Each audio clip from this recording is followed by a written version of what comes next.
par rapport il y a ndenge il y a au théâtre na mokwa l'analyse ni ko sala dans l'ensemble na musala dans l'ensemble l'analyse est négatif tu es belé bailler pour ça le théâtre peut-être pour moi sinapoto tout soyez pour ça là parce que moi que ça la boga soyez parce que ça la belle femme aille pour ça la honte parce que c'est là qui passion mon poney me bailler pour ça là parce qu'il n'avait rien à foutre à la maison abi comme na ça la atama bokene to minimiser on en bord en abisso aille ça là ville signé ko na kata théâtre et ça boka bona pour commis mutam na batuna au mona belle vie za batuna au moins si la bisal na batuna exil péchant na batuna maman kalou na batuna ça pour la monter j'ai des gens que j'apprécie beaucoup comme le président Guécho donc déjà en dehors du fait que c'est mon président c'est un modèle pour moi donc j'apprécie qui est fort et aussi péchant donc pour Nanga c'est l'une des meilleures actrices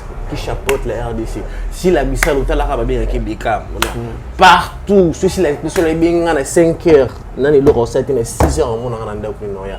Péchant à bien à 4 heures, 5 heures en Oya. Il y a joli coup, n'en parlons pas. Donc, nous avons dit bien, président Rock, bon, donc, nous n'avons pas mon avis sans monter. Parce que tellement que vous avez remarqué virus, si on a un virus, on n'est pas à monter. Va chez la personne, tu n'es pas virus, soit comme si bino boy. Pourquoi comme ça, on a un bon monter? Non, ça c'est virus à monter. Si ça corona na ngazungate. Si ça sida ebola ngazungate. Do teme zungate no kangote. Demel TV original. Demanda London TV original. Tous s'abonner massivement na Demel TV original. Demanda London TV. Kuna tozwa ba télé-réalité, kuna tozwa ba émission. Kuna tozwa oyo bino bosenga biso bokozwa yango kuna na Dembanza London TV original. Oumela. Bonjour à toutes et à tous, bienvenue dans votre émission 100% vérité, présentée par votre mes serviteur Azer Sifo Moulou, toujours dans votre chaîne Demel Original TV. Moi, je suis un exercice pour ça, je suis un car on est dans le message, vous allez monter la plateau, vous allez artiste, humoriste, artiste, comédien, il y a tout découvrir ensemble de la vidéo et Manitara. Je suis invité à la même morale live pour la caméra, je suis et Manitara, invité Nambi dans le point. Bonjour. Bonjour Azer, Bonne santé. Très bien. CPI, merci pour honorer l'invitation. Ok. J'attends un peu de temps, mais au disposer de temps, on peut répondre à l'invitation. On est chrétien, croyant. Chrétien pratiquant. Chrétien pratiquant. Ouais. Parce que avant tout, banda, moi le samedi, quand on a bien émission. Au samedi là? Oui, tout samedi. Ok.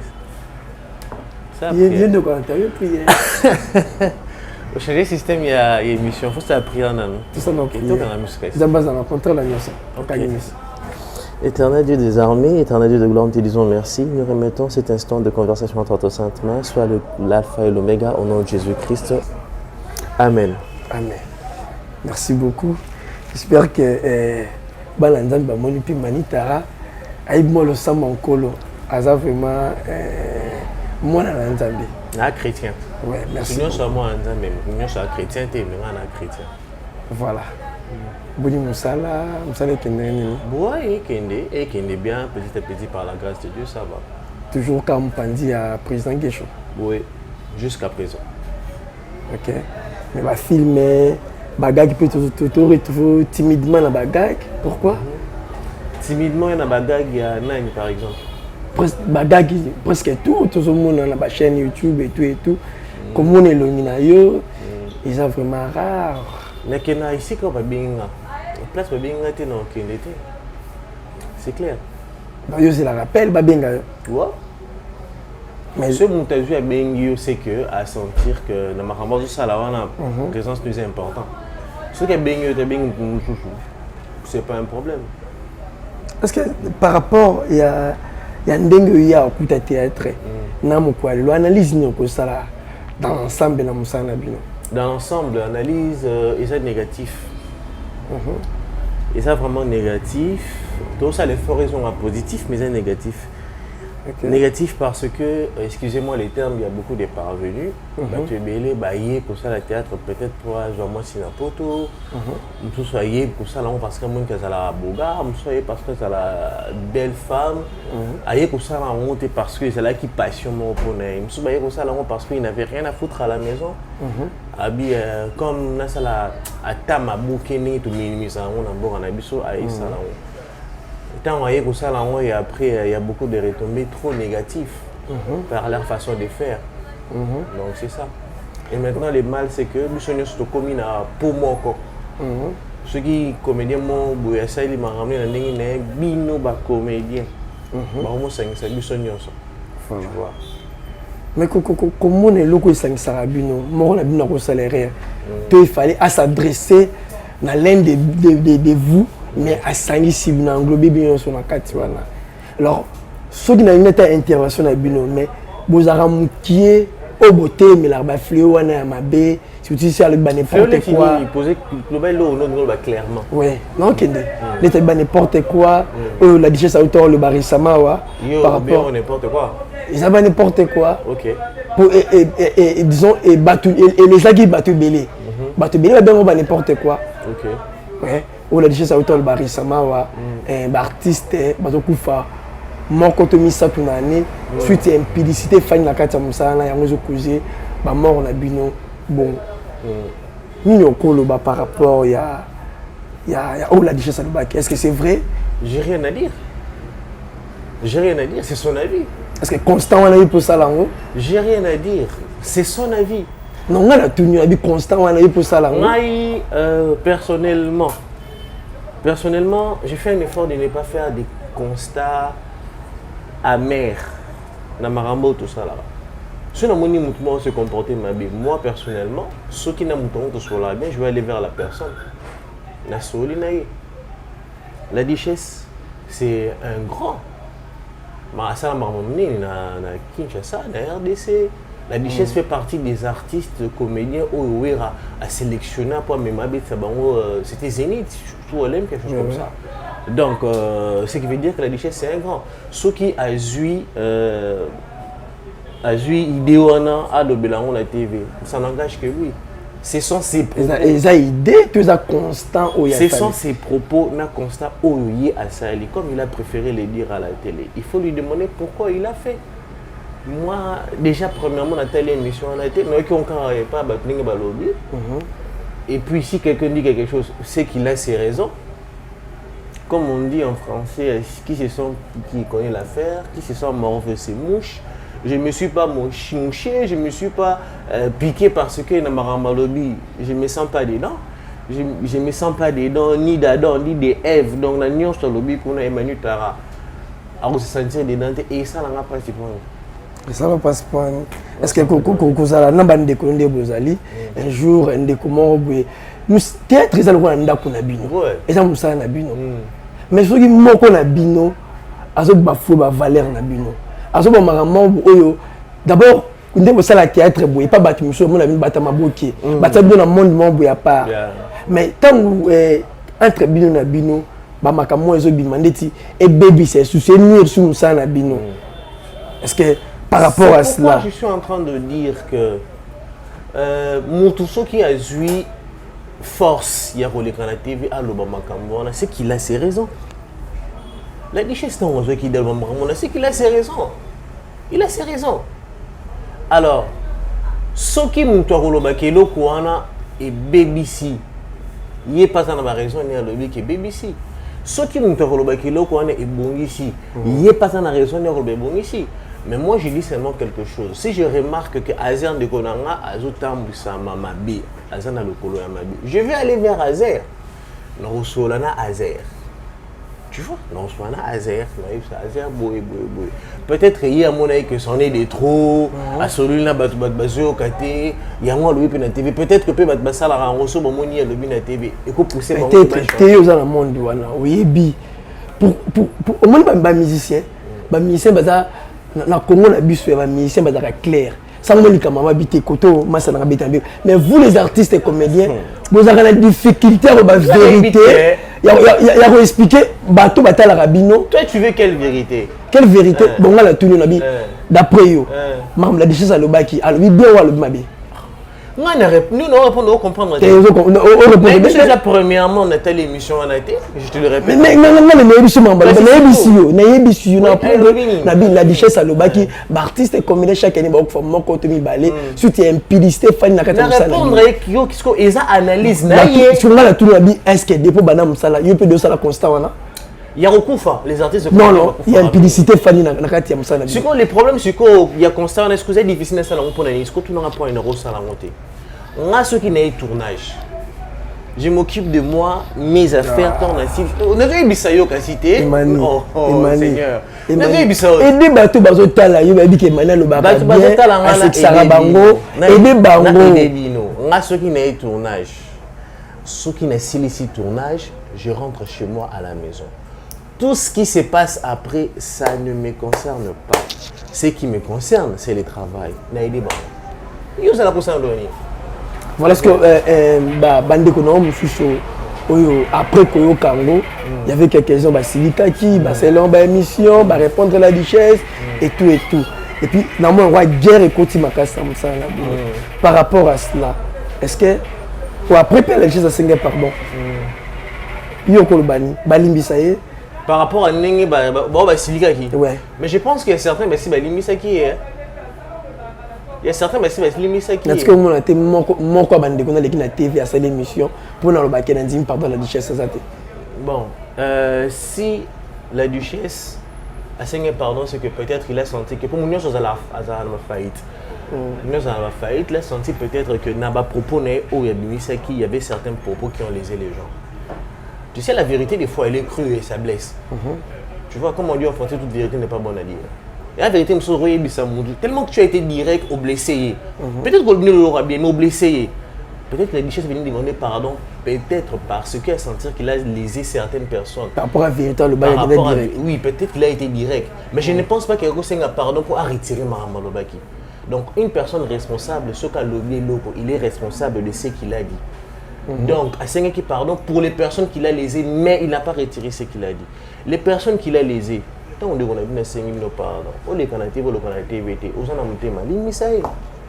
Il n'y a pas de débat, c'est pas compliqué. Moi, ce que moi je veux combattre dans Marambo Oyo, au moins, à réseau volonté on veut se focaliser dans les buzz. On veut se focaliser dans Makamoro et Zangatina. Si Monsieur la Duchesse fait une émission pour dire tout ça, ça fait quoi? Est-ce qu'il faut qu'à répondre? Oui. Ça nous avance à quoi dans Moussala? Mais il y a quelques-uns au Basala Moussala, on a Sikoyo, il y a déjà. On a posé question. On a jamais tourné le coup moko. Bon, tu sais que l'émission, l'équipe, les gens ont répondu, ils ont dit ce qu'on a monde par rapport à Moussala Nabiso, par rapport à l'évolution de Moussala Nabiso, comment Kolobabiso qui est donc toi na essayer déjà balikolo et avancer biso na. Ça nous avance à rien. Est-ce qu'on ne peut pas se mettre à réfléchir pour faire quelque chose? Tu sais que c'est un film congolais moroté en Tunzing et en Netflix. Exact. Est-ce qu'on ne peut pas réfléchir comment faire tout côté en Netflix? Est-ce qu'on doit se focaliser sur la richesse à l'Obakiboye, Yagabi à l'Obakiboye? Mais ils disent leurs propos. Est-ce que ça doit faire débat? Est-ce que déjà vous fanda vous se concerter bon la banti valeur na musala na bino bon raisonner ndeni boko kende sous liboso Azia oyebi que na musala il y a des têtes. Quand je dis il y a des têtes, il y a un président d'une certaine fédération, il y a Maram il y a théâtre oyo akutana na ba autorité en mboka azana facilité akutana na bango baza ba tête. Moi, je préfère que tu ailles chercher ces têtes-là pour leur demander, depuis que beaucoup mal à la tête, qu'est-ce que vous avez déjà imaginé pour que tout faire évoluer Moussala? Moi, je pense que c'est à eux de poser cette question. Le président Bodo, il y a cela 2 semaines passées, il y a la question à l'objet Bazo Meka. Pourquoi ça m'a remboursé à Sika Balongo là-bas, n'importe quoi. Koutou, Nakatiwana. ayebisanga eloko moko abi soki artiste comédien entre e bafingani oyo amoni bakofinga ye eleze ye akokenda justice mpe afundi abi même bango nde baza wana oyo akomeka kofinga bango bakofunda ye bakenda justice yango wana eloko oyo ezomeka pour faire évoluer art non alobi boye toza so na ntango wana te ya kofingana soki boza na problème epa na ngai boye biso bato ayani te pese bofandi bosoli boye bosi expliquer je pense que ça bango ne faut pas ça là effort parce que nga so na fandi boye so nga na lobi na sangisa bato ça sera difficile. Pourquoi? Ça sera difficile. Non, c'est très difficile parce que tu sais, par rapport à l'affinité. Peut-être qu'il y a Gabi, Emmanuel, peut-être que c'est un programme journal préféré, qui est un programme. Attends, Emmanuel, alors président, tu as un groupe. Ok, il n'y a pas Emmanuel. Alors que si peut-être président le mal, il y a 5 sabbats. Réfléchissons sur l'art. Tu vois? C'est pas pour rien que basé l'icolo. C'est à eux, il faut tout le monde. Alors, Viris signé écoute dans le théâtre, il s'est beaucoup pour commis, Moutam dans Batounaye, au monde à Belfast à Batounaye, au monde à Silabissal dans Batounaye, Exil Péchang à Batounaye, Maman Kalou à Batounaye, et ça, nous, Viris signé écoute dans le Viris pour. Moi, je pense que des formes de menus dans le monde, dans le rose dans le monde, dans le bon bien. Pour nous j'ai des gens que j'apprécie beaucoup, comme le président Guéchou. Donc déjà, en dehors du fait que c'est mon président, c'est un modèle pour moi, donc on a pris ça qui est fort. Et aussi le Péchang, donc pour Nanga, c'est l'une des meilleures actrices qui chapeaute la RDC. Si la Bissau, partout, ceci la bien à 5 heures, on a 6 heures, on a Péchang a bien à 4 heures, 5 heures, il y a joli coup, n'en parlons pas. Donc, on a mon qui sont bien, président Rock, bon, on sont. Donc, on n'a pas mon avis à monter. Parce que tellement que yo osent remarquer virus, son mon virus, on est pas à monter. Va chez la personne, tu n'es pas virus, soit comme si bino boy. Pourquoi comme ça, on a un bon côté? Non, ça c'est virus à monter. Si ça corona, on a un mesure. Si ça sida, Ebola, on a un mesure. Donc, tu as mesure, tu n'as aucun côté. Non, yo qui a monté. Apparemment, yo maramio sera yo zo kangote. Maramio ça aussi kana. Non, kangote. Yo esprit. Pourquoi? Pour nous tout on se focaliser travail, non se focaliser comment faire pour évoluer. Non, se focaliser comment je dois faire un effort pour bosser pour que je laisse un nom. Na RDC, na France, tu vois. Les lots yo Arnold Schwarzenegger a bêté n'a jamais tourné à Congo. Abeta jamais tourné à Congo. Mais bana ko sala ba film si le na bana génération oyo ya l'an 2000. C'est ba monyo le kaba au téléma. Mais pourquoi Billy se posera la même histoire, le même discours, il y a Rolobake, bango ba libanda, basala comme batikala, c'est basali boué, total bango to Rolanda bango. Tandis que Billy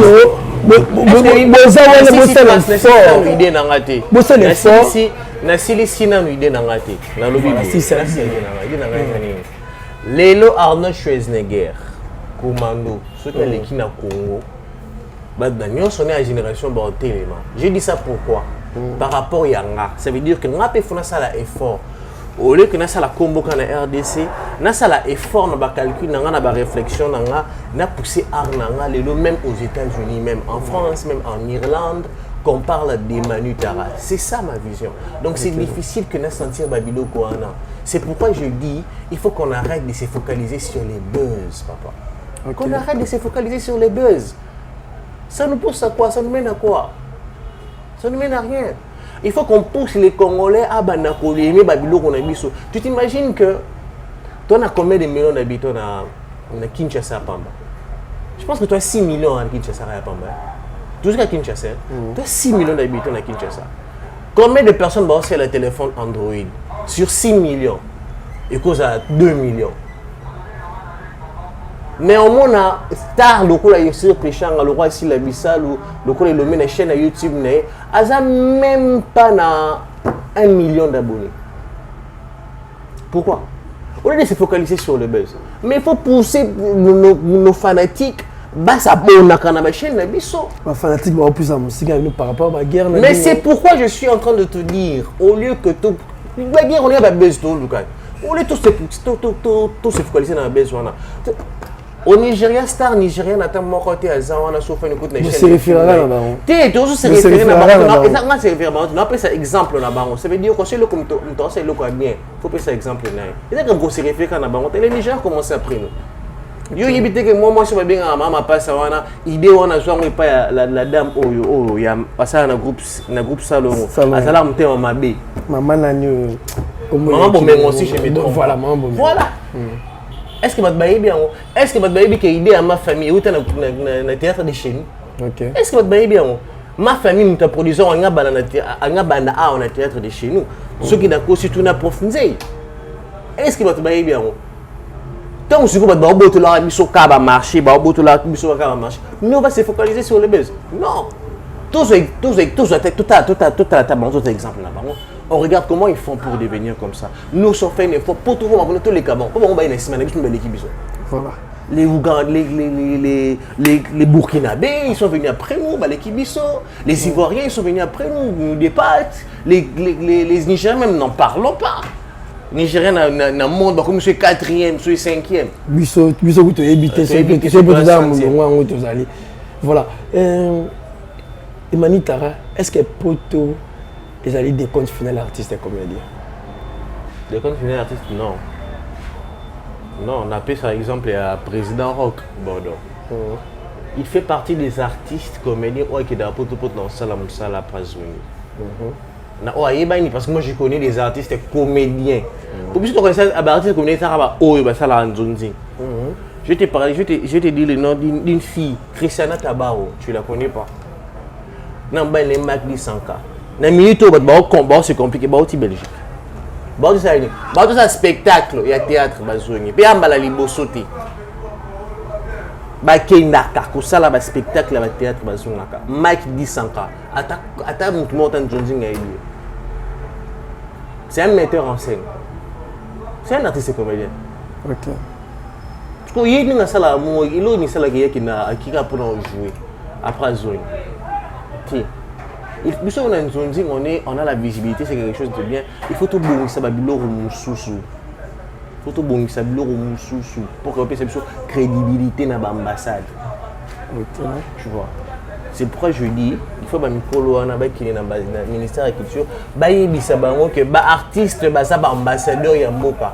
Quand un artiste a besoin d'un visa pour aller travailler ailleurs, on doit lui donner le visa. Le ministère de la Culture doit s'occuper de ça. Il faut que pression, on doit s'occuper de ça.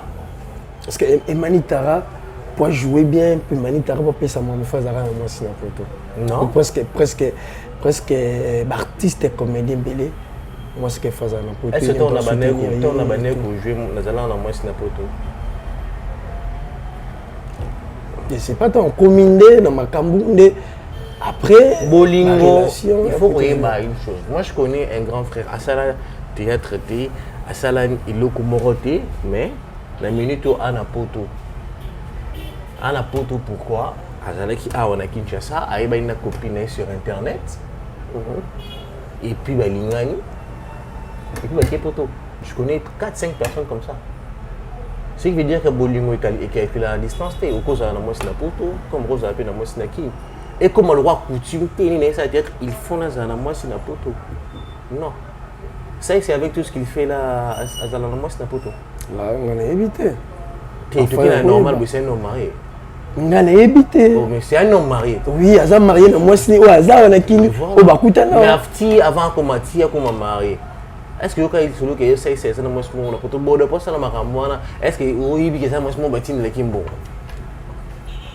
crédibilité ça on a bamba ça nyonso et ça pour moi moi bien c'est qui na poto je pense pas ils ont m'habitué malade. J'ai bien dit Bolingo est là à la frontière. Si une personne est en couple avec une personne en Europe, si c'est sincère, ils ont m'habitué. Si c'est par intérêt, on aime tes amis. Aujourd'hui, la communauté congolaise n'a pas de dénigrer parce que ce qui c'est parce que c'est pas de leur faute s'ils disent ça, c'est de notre faute à nous. Si on leur montrait que ce qui c'est grâce à vous, oui, mais ce qui nous peut c'est grâce à nous. Nous, on vous détend. C'est ce qui fait que vous aussi, vous appréciez notre travail. Et par rapport à l'appréciation, on a dit au lobby, ah, Nakabile Manu $100. Parce que je ne pense pas que ceux qui manient ça, on va payer $100. Tu vois, c'est vice versa. On vous fait du bien, vous en retour aussi, vous nous faites du bien.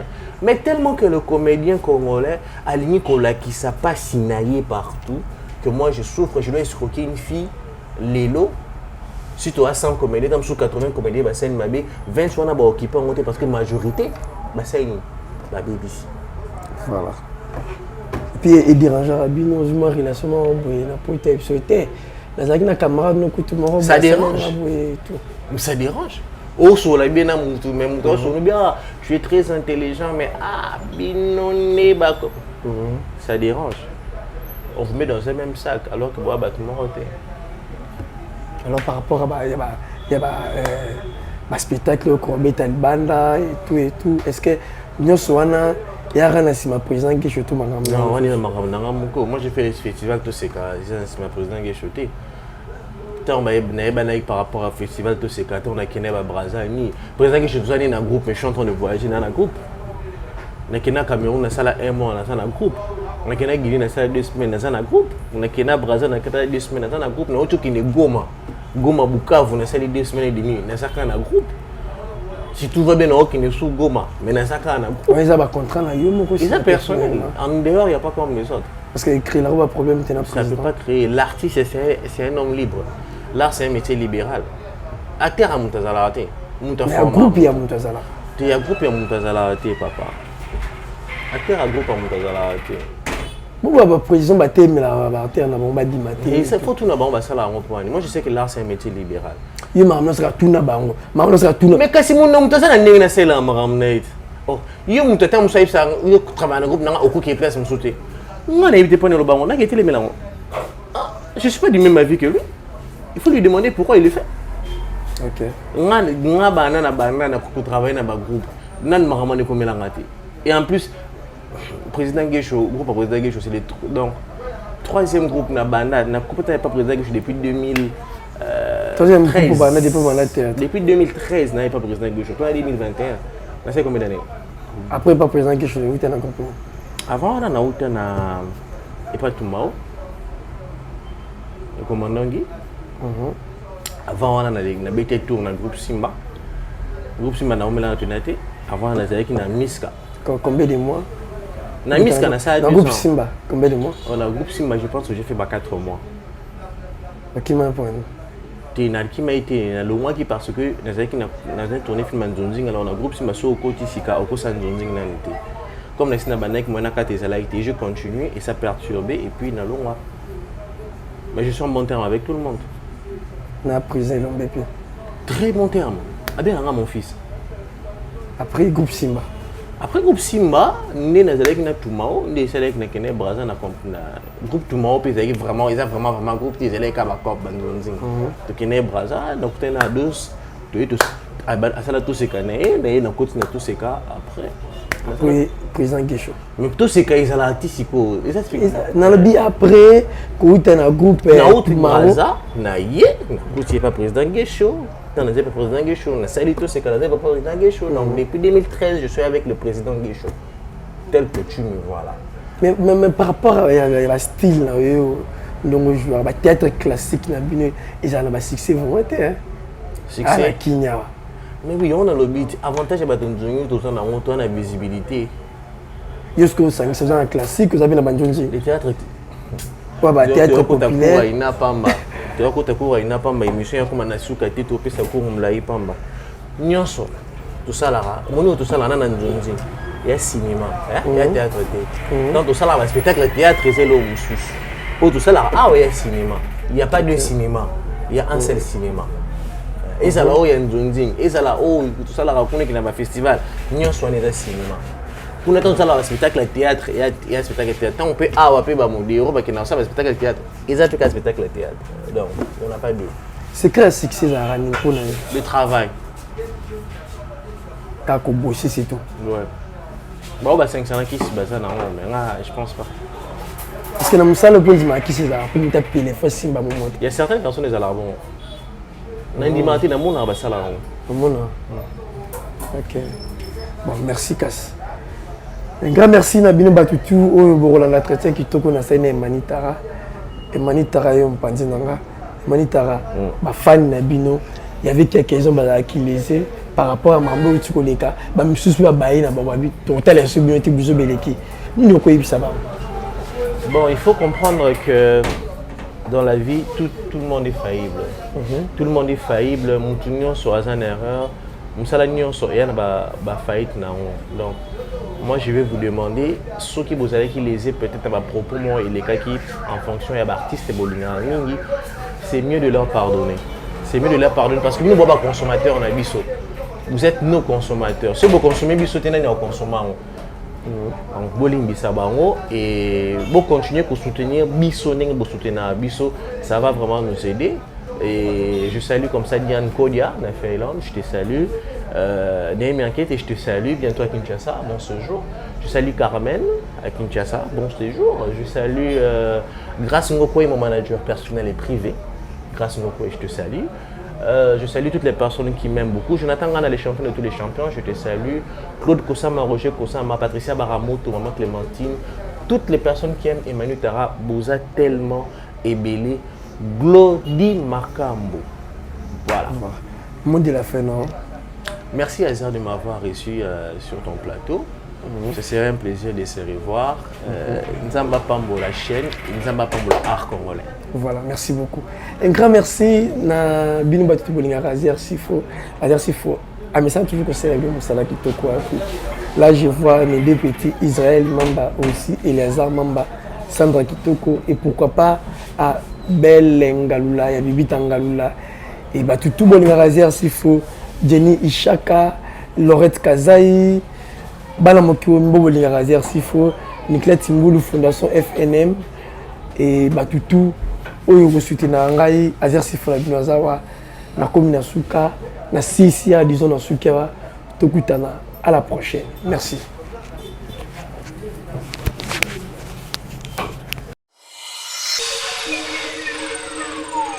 Demel TV original. Dembanda London TV original. Tous s'abonner massivement na Demel TV original. Dembanda London TV. Kuna tozwa ba télé-réalité, kuna tozwa ba émission, kuna tozwa oyo bino bosenga biso, bokozwa yango kuna na Dembanda London TV original. Umela